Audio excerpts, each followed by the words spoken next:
এক মা তার গর্ভস্থ শিশুকে প্রতিদিন একটি গান শোনাতেন এবং জন্মের পর সেই শিশু শুধুমাত্র ওই একটি গান শুনেই ঘুমোতে যেতে চাইতো। এটা কি সম্পূর্ণ কাকতালীয়?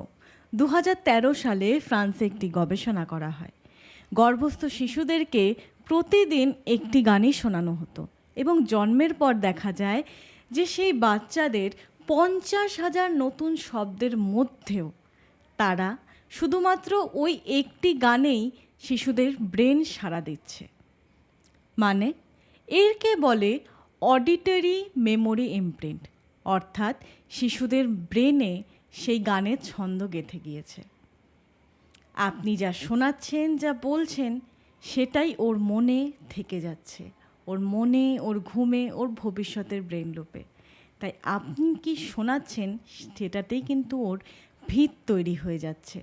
আপনার কণ্ঠস্বরই ওর প্রথম সুর। তাই আজ থেকেই শুরু করুন আপনার শিশুর নতুনভাবে ভবিষ্যতের ভিত তৈরি করা।